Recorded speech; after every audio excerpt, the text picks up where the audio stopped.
What's up, guys? Welcome into Packers Total Access. My name is Clayton. You can check us out on Packernet.com. Find me on Twitter at Packers_access. You can email us, PackersTotalAccess@gmail.com. You can text us 865-658-5824. Flying solo this morning. Full disclaimer, gang. Rough night. Not what you're thinking, but we got some kind of stomach bug. It was hitting yesterday, so hopefully we can get through a 40-minute show here at least and talk a little ball.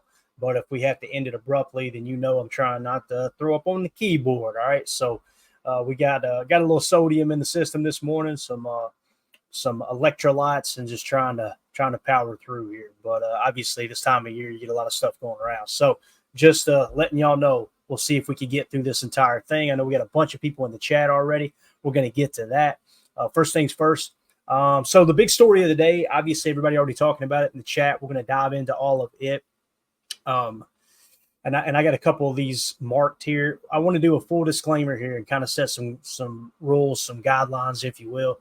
The Romeo Doubs thing, right? We don't know the entire situation, so it's important to say that. It's important to mention that we don't know what he's going through exactly. Is there a chance it's one of those situations where an athlete is just kind of being a professional athlete, and you guys know what I'm talking about. Sometimes these guys, they kind of get in their own head, and it's, I'm not getting mine, that type of thing. It could be that. That could be the case. But also it could be something on a personal level that kind of triggered it, right? You guys know I've spoken very openly, especially when it comes to veterans, having, veterans, friends that have served in the military, and obviously my brother served in Desert Storm. Personal mental health is an issue. It could be that. I don't want to stamp Romeo with that either. Okay. So just understand, anything I say here, I'm not saying definitively this is what it is. We're just going to have a conversation about it. And all I ask is everybody in the chat, and I know our listeners are awesome at this, our viewers, let's respect him until we get all the details, but we're going to give you all the information that we do have at this point. Okay. And I want to let everybody draw their own conclusion. That makes sense. Is that fair enough? So we'll handle it that way, and I'll try to hit on some of these in the chat as well as we go along. So let's talk about the information. First things first, okay? So Rob Westerman was actually the reason that I seen this last night, and it was as soon as we got off the air, when we ended the stream last night, he had tweeted out, "Wow, Romeo Doubs has been skipping practice because he's frustrated about the lack of opportunities he's receiving within the offense, per Bill Huber." Now, you start to read that and you go, okay, is this real or not? First of all, Rob Westerman is as good as they come over at GBP Daily. Just a stand-up dude, honest, straightforward. He just one of the best guys I've had the privilege of meeting since doing podcasting, just having conversations out there. Just an awesome human being, okay?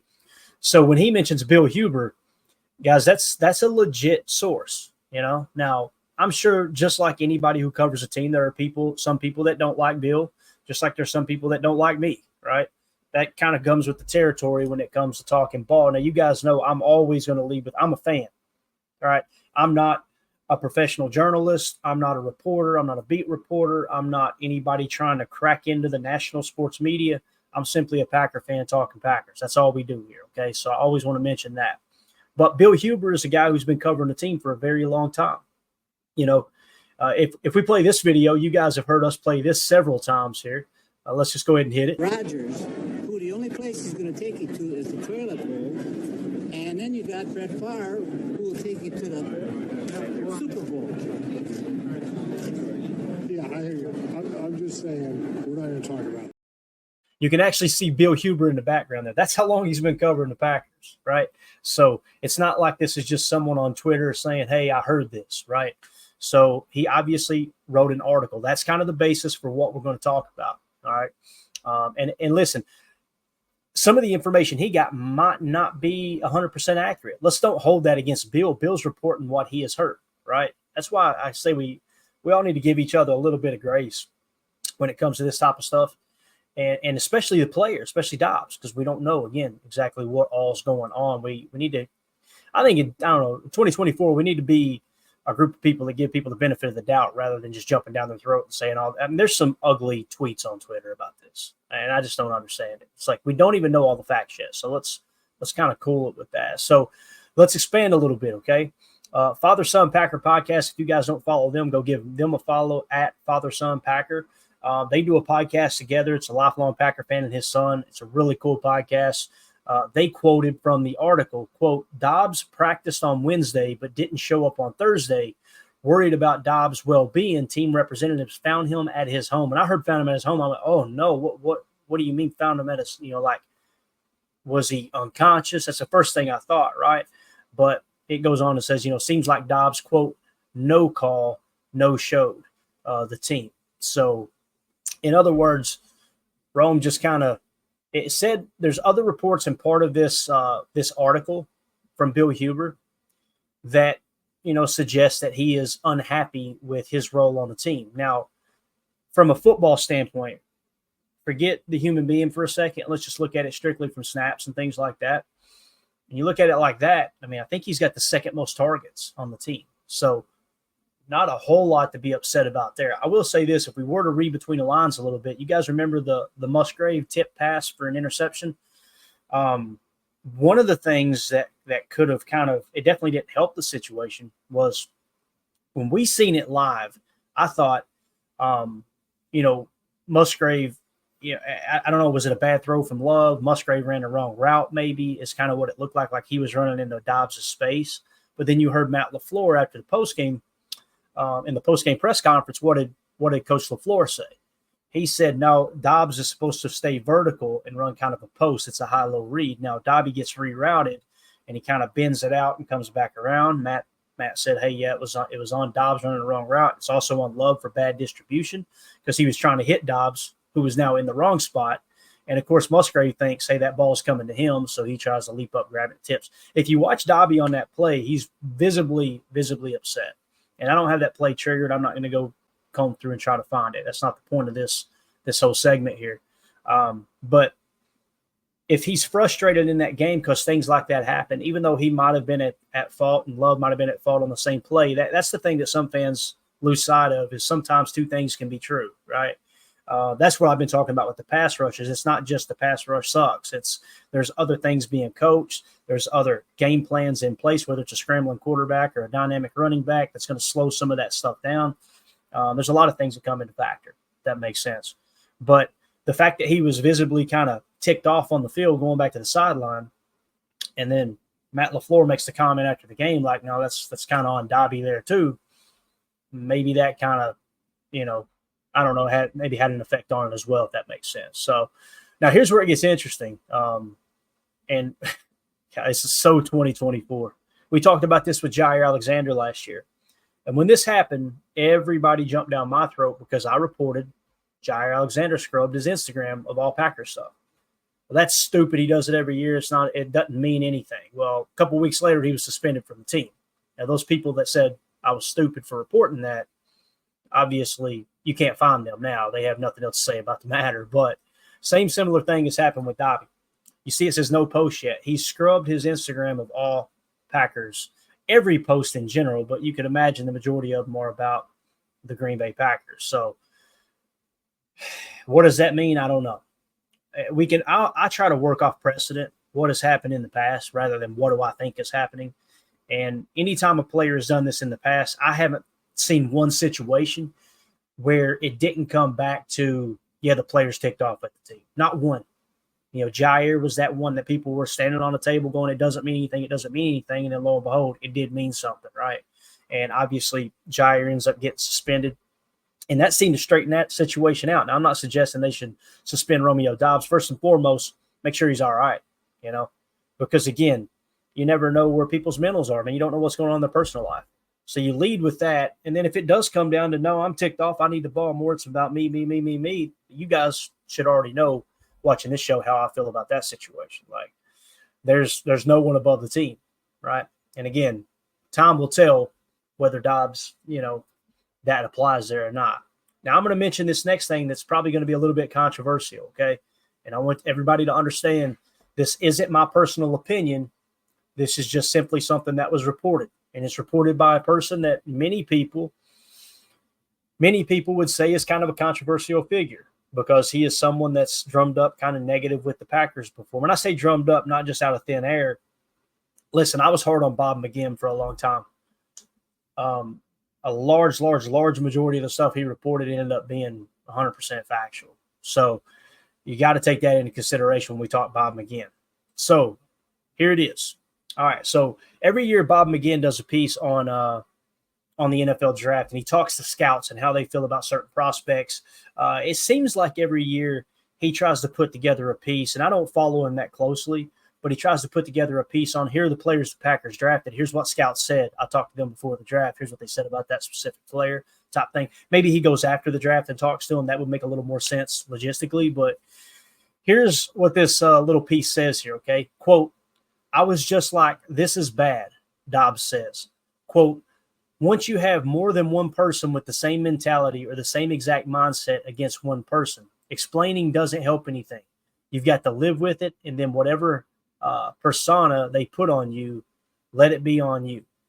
He's not exaggerating, one AFC scout told our draft analyst Bob McGinn that he deemed Doubs, quote, "mentally frail." And that sounds pretty harsh, right? But some people report this way, you know? So it says, before then adding, quote, "He wigged out at the combine. He had so much anxiety and apprehension that he stayed in his room and never came out. Did not participate in the combine. After the initial day, he never came out. That was very much a concern that our scouts had. He's probably no better than a third day guy at best." Now, whether you think that's fair or not, that's a real issue, that if someone's not willing to meet with the teams, not willing to work out all those things, they're going to look at a player that way. It's, again, right, wrong, or indifferent, it's a red flag. You know, if you've got an employee, if you've got a group of people that you're looking to hire for a business, for a company, and you go through the interviewing process, and one of the people, it's like they show you, hey, look, I might not be cut out for this. I might not be able to handle the stress of it. And the others don't have that red flag, and the talent is equal across the board, or at least equal, close enough that it's not going to say, all right, I'd rather take that guy over this guy because he's way more talented. It's going to have a factor. That's just everyday life. And again, whether you think Bob McGinn and these guys were being too harsh in this article, I think it is worth mentioning that this was something that happened. It said other scouts offered versions of the same takeaway. So you got multiple sources through that process. It says word of an, quote, anxiety attack spread. I've known people who have anxiety attacks. They are not fun. I mean, you're talking about a situation where it feels like the entire world closes in on you. That's why I'm trying to lean on the side of sympathy here. Just be sympathetic towards Romeo. If that's something he's dealing with, again, it may not even apply here. I'm just kind of throwing out all the different angles that people are mentioning. So that's all I know on the situation right now. And I just uncovered this little bit right here right before we went live. And I thought, man, that's kind of interesting. And I don't mention that to put Doubs down. I mention it to kind of defend him a little bit. Like, hey, hold up. We don't know the entire situation. We don't know his upbringing. I mean, if I remember correctly, he was raised in a rough part of California, right? Listen, I experienced stuff as a kid, and stuff sticks with you. I grew up in a biker family. I'll just leave it at that. The initial reaction should always, provide grace for people. That's all I'm saying, right? But again, it's a big topic. We need to hit it. We covered it. That's everything I know on the situation. Let's go to the chat. And again, I'm going to be really, really careful. You may see a little dead air because I don't want to put anything up that might be inappropriate. Okay, I got a few marked from earlier before I even started talking here. Omer in the chat said, good morning, PTA family. Hope everyone is well today. Don't forget to hit the like button on the way in today. Appreciate that, Omer. Good to see you in here, pal. We got Greg in the house. Good morning, Clayton. Good morning to you, sir. Let's see, Damon Stewart. Man, this Doubs thing really caught me off guard. Same here, Damon. Same here, buddy. It was out of nowhere. Nick McSwain in the house. Good to see you, buddy. Chad Inc. In my opinion, this is a bigger problem than Doubs not happy with the game plan. I think it could be mental health issue and is coming out in the wrong way because he may be scared of talking about it.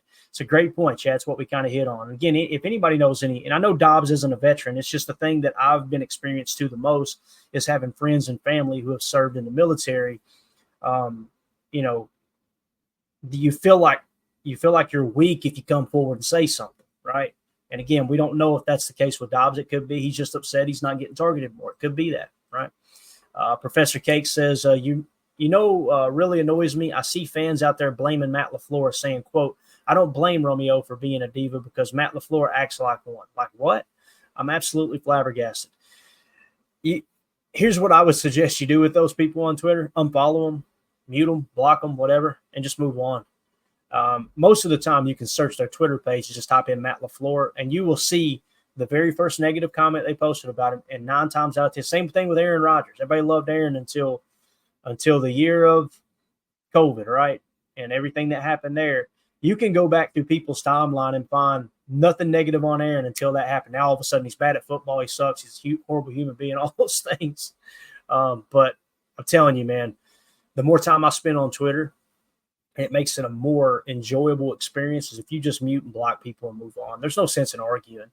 And if they want to call you weak for doing it, so be it, so be it. Let's see here.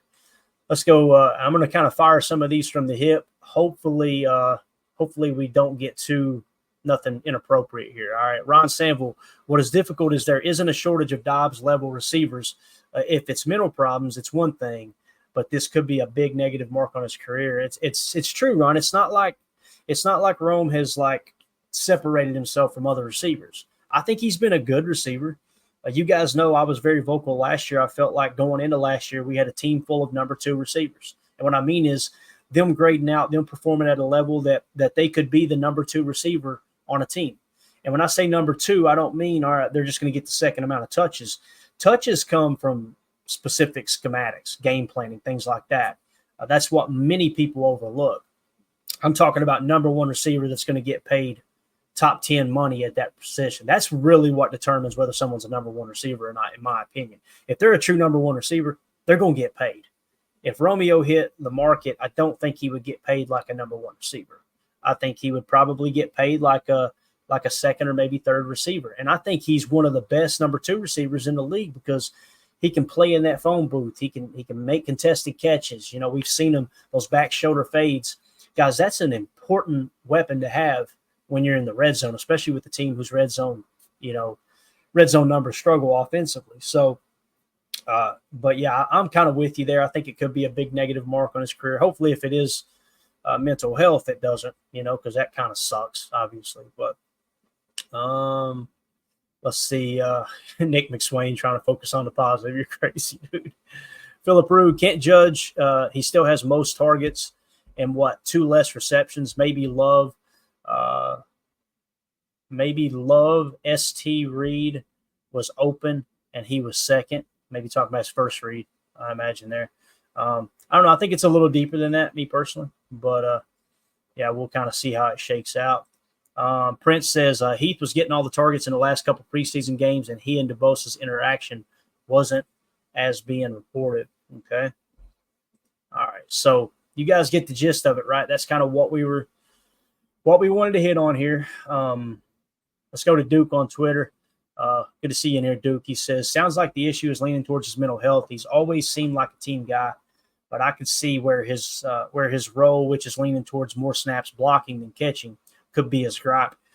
The thing I noticed last year too, Duke, was where he plays boundary X, I feel very comfortable saying Romeo Doubs ran more go routes than anyone.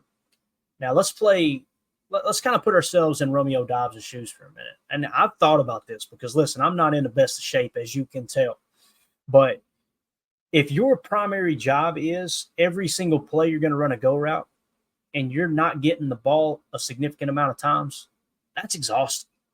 And I could show you, if you go to last year's tape and even the year before, it was boundary X, run a go, run a go, run a go. Sprinting down the field 30, 40, 50 yards, 2 or 3 times a drive and not getting the ball, I can understand frustration. I'm not saying they should force him the ball. Don't get me wrong. But that's not the best job, right? And you got a couple other people whose kind of primary read is a choice route where it's a sit or a dig. You're reading the DB, whether they're playing tight or off, inside, out. And they run a sit, get the ball, get 8 yards, first down, signal it, crowd's going wild, and you're coming back to the huddle catching your breath because you just ran your 17th go route. You know what I mean? So it could be some of that too. But nonetheless, man, that's what you sign up for, obviously. And I'm sure Romeo Doubs would say that too. It's just sounds like he may be frustrated with his ability there, right? Like his role within the offense. Professor Cakes, oh hogwash. Clayton, your physique would make Greek gods jealous. You add in jelly in there, maybe that would apply a little bit more than jealous there, my friend. But yeah. So Damon Stewart said he's cleaning it up. He said, I officially unfollowed a Facebook Packer page. It was 98% negative. I've had to do it too. I won't mention the name of it. You'd be surprised if you found out which one it was. But man, Facebook, I found is just as toxic as Twitter. Those people, it was just constantly negative posts, negative posts, negative posts, negative posts. I'm like, why am I giving myself this brain damage following this account? It just makes no sense. So, but yeah, understand, man. All right. Yeah. Appreciate you, Duke. Love tuning in when I get a chance. Yeah. I know life's busy, man. Life's crazy, but we appreciate you swinging through. Jen Wright, there you go. I'm glad somebody else the same way, Jen. I don't Facebook for that reason. Yeah, and it's kind of surprising to me because that seems like the more personal app. Twitter, people create a fake name, don't put their real picture up, and then just run around being toxic and think they're funny, But Facebook, you get into some of those groups, it gets ugly. Let's see what Casey says here. Casey says it just doesn't make sense. Quote, I want more targets, but I'm not going to show up when we are down a receiver. Here's something, Casey, I want to kind of expound upon that. Let me make a note here real quick so I don't forget. Let's see. Let me put this down real quick. So one of the things that was said too was he was at practice Wednesday, right? So if he's at practice, and listen, guys, I know somebody's going to get pissed off because we're just, kind of spitballing here, but don't tune into a sports talk show and get mad that you're getting sports talk and people giving their opinions and maybe it could be this. All right. If that's you, I can't help you. But if that was the case, think about this. He was at practice think about what we said happened on the game on Sunday, right? And the frustration you could see there. And then he was at practice Wednesday. Well, typically Wednesdays when the game plan is installed. Now, sometimes it can get pushed up a touch. Sometimes it can get pushed back a touch, whether it's, hey, you got to win and you got a day off, or maybe it was a bad loss and they want to kind of amp up the game plan earlier and get a step on that. And when I say game plan, it doesn't mean the practice schedule changes, but it might be that the game plan is installed earlier. Everybody's got it in their tablets. Everybody's got it good to go, and they can go out and begin to really press into it. But he was at practice Wednesday. The game plan is typically installed on Wednesday. But if you've seen the game plan and didn't like it, I mean, think about all the touches that Dontavion Wicks got, right? That kind of lines up. And again, we don't have any hard evidence proof, but that does kind of line up. So that makes sense. But if you guys would take a quick second, hit that like button for us. Feel free to sub to the channel. We appreciate y'all hanging out with us. If everybody hearing my voice sub to the channel, we would torch our goals. But we do appreciate y'all making us part of your Saturday morning. It's college football going to be getting kicked off here soon. So, but Casey, I kind of see where you're coming from there, man. I understand what you mean. It's like you're down a receiver with Christian being hurt, more opportunity. But the fact that it came after Wednesday does kind of got me leaning towards maybe he didn't like the game plan. I don't know, though. Time will tell, right? Maybe he'll be playing Sunday. Now you go off a precedent. Obviously, Jair Alexander did something kind of similar last year. He, rather than missing time, he was just walking around the facility being toxic, and then obviously made himself a captain. I don't mean to laugh, but I've been watching football a long time, and I'd never seen a player make themselves team captain. That cracked me up. I apologize. Let me get a drink here. So, I don't know. This feels a little different. Now, if it is mental health issue, and I think the team would be very, very understanding of that. If Dobby shows up and go, hey, man, I freaked out. I'm sorry. That type of thing. That's way different than going to the media and trying to get stuff stirred up like we seen last year with Jair. Now, here's what I say about precedent. The precedent suggests somebody does this type of thing and it's not like mental health related, Goody came down pretty hard on Jai. It'd been real easy to go, okay, let's put it behind us. No, he's suspending him for a game. That suspension, you think Goody wanted to suspend one of his best defensive players? He did. But that suspension, what it does, it's more so, let's put this out here for everybody. I'm not playing any games, right? Like, this will not be tolerated. I hope that's not the case here, like I said, with Doubs, but we will see. So, all right, so let's get back to talking football, okay? Again, I wanted to hit on that because I thought it was important. It's obviously the talk of the town right now. It's going around. And just wanted to kind of give you guys, to the best of my knowledge, what we know are facts, okay? So, again, take it how you wish. We gave you all the sources, everything like that. So, for the most part. Now, we don't know who told Bill Huber that, but that's a question for him, not me, obviously. But all right, so up next on the docket here, let's talk some defensive linemen. So people are going, oh, God, here's the pass rush again. What we try to do on this show is we try to find out what happened and why did it happen, right? And the big talking point has been, where has been the pass rush? Now, you got some people that have really, really leaned and pressed into these guys are playing horrible.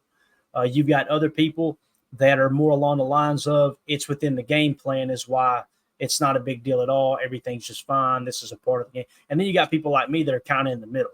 I can see snaps on tape. And I'm like, man, that was a bad rep. Ooh, that was rough. And I can see other snaps where you can go schematically, hey, yeah, he was definitely not getting after the quarterback there. There was something told to him, hey, let's play it this way type thing, right? So let's kind of look at some of the numbers here first. And again, we treat it on this show, there's no specific statistic that's more important than the tape. Period. Case closed. There's a human being that's grading this stuff and coming up with statistics for the most part. So one of the things that I really struggle with is pass rush win rate, right? Who determined that rep was a pass rush win? If you give me a name attached to it, all right, cool. Now I've got something to work with. I can grade the grader, like Michael Lombardi and other people always say. If you're saying it's just true analytics, okay, how is it analytics? Are they using the GPS tracking and they beat their player in a certain amount of time? Even if they beat them in a certain amount of time, if the ball already came out, that doesn't matter either. Why would that be determined as a pass rush win? But it is a statistic. It is a metric we can use. And again, all information, in my opinion, is good information. Put it all in the pot, watch the tape, and that's going to kind of come out with, okay, here's what we've got, right? That's the way I look at it. So this chart here that we're showing, it came from at FBall_insights. It's defensive interior pass rush. Let me just kill my cam so y'all ain't see me over here like Two-Face. Defensive interior pass rush win versus run stop percentage. I love the idea of this chart. And again, with pass rush win rate, is that statistic flawed at times? It could be. Let's pretend like it's never flawed for this exercise purpose right here, okay? So running vertically on the left of this chart, you've got pass rush win rate. And then running horizontally along the bottom, you have run stop rate, okay? So, and with run stop, some people specify it differently. I'm pretty sure run stop in this case is 2 yards or less. In some cases, it's either no gain or tackled for a loss, but you get the gist of it, okay? Run stop, how effective is somebody at stopping the run? How effective is someone at winning their pass rush? That's essentially what we're looking at here, okay? So looking at it, there's 3 Packer players, to the best of my knowledge, that's popping up on this chart. You guys correct me in the chat if you see a different one. If I'm looking at this correctly, okay? Here's what we got. So at the top of this chart, depending on how you want to look at it, but hands down, Devontae White has been the most effective interior defensive lineman that we've had this year, okay? And here's why I say that. He's coming in, it looks like, right at 12% run stop rate, according to the chart on the bottom. So he's pretty far he's the farthest Packer to the right, obviously. And then vertically with pass rush win rate, he's just above the average line, I believe is what that is, which is somewhere between 8 and 9% is what it looks like, okay? So his pass rush win rate, somewhere between 8 and 9%, according to the chart, and then sitting right at 12% on run stop rate. He is our best defensive lineman with those 2 metrics as the season sits right now. Second is actually TJ Slayton. TJ Slayton is just above the line, all right? Just above the average line, somewhere probably, if I had to guess, probably closer to 8 than 9% with pass rush win rate, but he's below the average line at somewhere around 6%, maybe a little less, maybe a little more. Yeah, probably no, a little less than 6% on run stop rate. So you can kind of see, in my opinion, taking both things into consideration, he's playing better than Kenny Clark. Kenny Clark is below him, and he looks like he's sitting somewhere around on pass rush win rate, under 8%. And then that's, below the average line across the league. And then he's below the average line on run stop rate as well. All right. So when you look at those two metrics, pass rush win rate, run stop rate, that would suggest Devontae Wyatt is hands down your best defensive lineman. TJ Slaton, in my opinion, has been your second best. Now, keep in mind, TJ Slaton hasn't gotten near as many snaps, right? And I wish I'd have been a little more prepared. I was going to try to get some TJ Slaton tape here, and I may have screwed up. Rather than go third down, I'm going to go, since it's saying that his pass rush rate is above the average line, let's just go with, and he's got limited snaps. I'm going to change this and go to not just third down, but we're going to go to all passing plays that he's been. Oh, that's a bunch, though. Ooh-wee. That is a bunch. We ain't going to have time for all that. Yeah, let's go third, and let's go second and see if that filters some out. There you go. So it'll be third. Actually, you can just go one. So we'll just go third.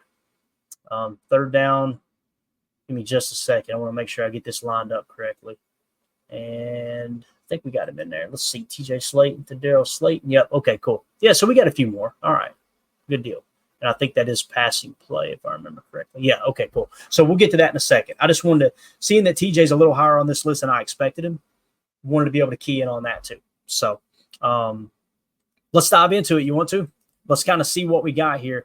I'm going to go ahead and share the screen. Let's start with Kenny, and let's kind of see what it is we're experiencing with Kenny Clark. And I'm going to give you guys a full description of what we're looking at here, okay? Let me get my camera on. Okay, so TJ Slaton, what this is, Kenny Clark, what this is this is over at NFL Pro, obviously, and these snaps are third down snaps, passing plays for Kenny Clark, all right? And we're going to try to use the end zone where it applies. This is a 3rd and 15 play. This is the Xavier McKinney interception that was Tampa 2. Let's watch Kenny here. And we're going to try to go through these quick because there's a bunch. So what you seen was he was basically in on that specific play. He's in what we call 4-eye, inside shoulder of the right tackle here, okay? So he's in a 4-eye. Let's see. He gets double teamed, center and guard. All right? Now notice, too, how he rushed the quarterback. That's probably not considered a pass rush win, right? Now some people say they remove the double teams, okay? That if they do that for all of them, great, all right? But here you see, watch, he's engaged. And notice how he's kind of dropping back, getting his hand up. He's looking for Hurts to potentially scramble there. He's not pinning his ears back and trying to beat that double team. That stuff's important. That's very important when you're critiquing players, all right? Now, this is obviously a negative play. As you guys can see, this is Kenny Clark against the Eagles. And you're going to notice here on this play, kind of a 4-eye look as well. Now, it looks like you've actually got TJ Slaton playing nose here, right? And they're in kind of a they're still in their nickel. They're definitely in their nickel defense here. But watch Kenny Clark on this play. All right, jumped early. That is going to be a penalty. Now, keep in mind, even though he jumped early, it was just singled up block, right? So he was single blocked and he pushed the pocket. Notice TJ Slaton was the one being double teamed there. That's important to take into account too. Let's move on to the next play. All right, so this right here, this play is 3rd and 8. All right, so this is a 3rd and 8 play against the Eagles. And let's see how this one unfolds. Let's find Kenny and see if we can go to the end zone cam. All right, so Kenny on this play, it looks like he's actually playing, kind of hard to tell here with the numbers. Yeah, so he's playing nose right here. I mean, he's in the 1 tech. They're also firing a backer. So let's see. Is he double teamed? What did Kenny do there? Kenny drops into coverage. Boy, Joe Barry would have got raked over the calls. So they've got Kenny Clark and Devontae Wyatt both dropping into coverage on that play. All right, so there's another snap. So when these people say, no, that's not the case, it's nothing to do with scheme, these guys just suck, keep that in mind. All right, there's plays like this as well. It's a part of the snap. And that takes, just like a running back, that takes players out of rhythm too. Again, I'm just trying to be the devil's advocate here and show you all the snaps, all right? All right, here's the next play we got. This is Eagles game as well, and the situation is 3rd and 2. So this is a 3rd and 2 play, all right? Let's see where Kenny's lined up. It's him and Wyatt on the field. Let's go end zone. It won't let us. All right, so we don't have the end zone. To me, this looks like it's probably a 2-eye tech. He's over the guard.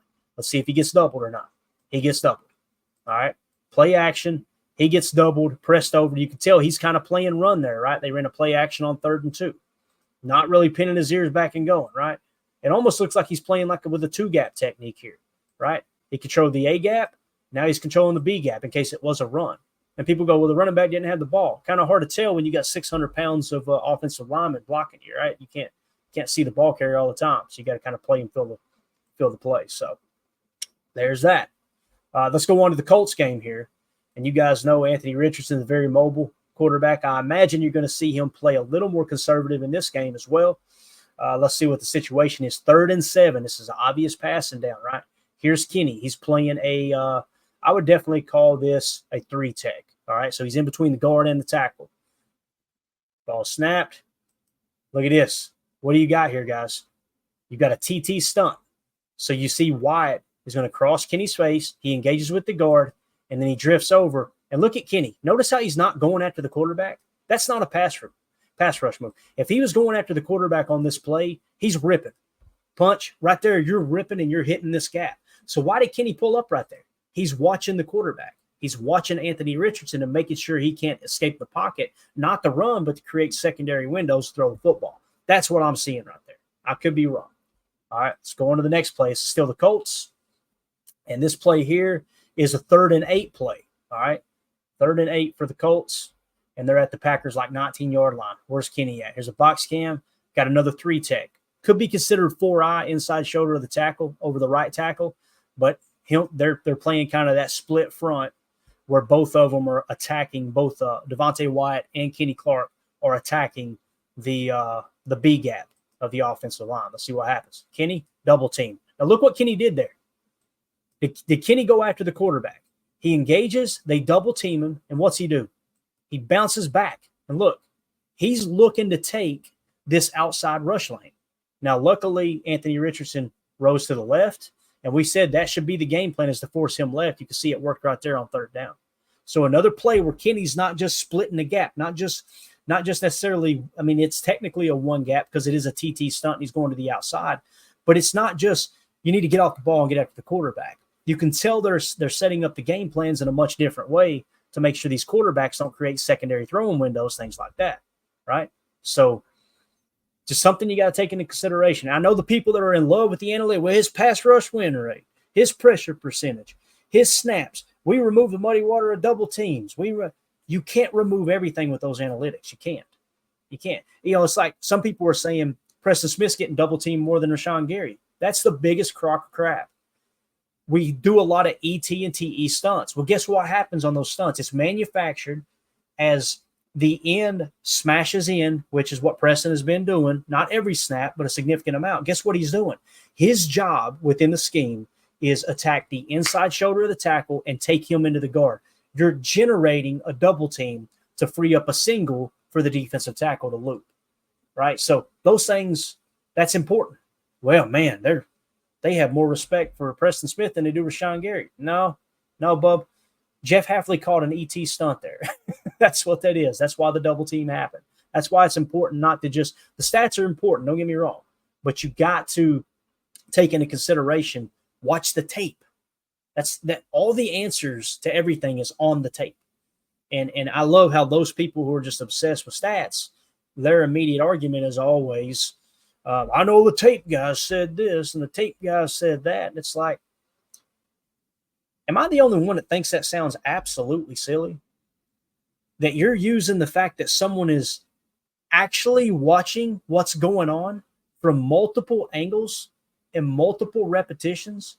You're somehow saying that's a negative thing because you've got a spreadsheet showing what the analytics show. It's literally like saying, I hear rain on the roof. Yeah, the analytics said it isn't raining, but I can look outside and see that it is. No, it doesn't matter. That ain't what the analytics say. I mean, they could have it wrong, but that ain't what they say. It's like, come on. Both are important. Both are important. That's all I'm saying. So, all right, next play. This is against the Colts. And I didn't want to show all of these, but it is important to understand exactly what's happening. Here's a 3rd and 1 play. Could be a run, right? 4th quarter, 2:25 left. Where do they got Kenny? They've got Kenny lining up in a 3-tech, outside shoulder of the guard right here. Okay, let's see what happens. Ball snapped. What did he do? TT stunt. Now think about this. TT stunt. He crosses the guard, engages with the center, and smacks the left guard as well. Now, okay, well, who's at fault, Clayton? If he's running the TT and he's sacrificing himself, remember when Matt LaFleur said that? Sometimes you do some sacrificing in the pass rush with the game plan. This is what we're talking about.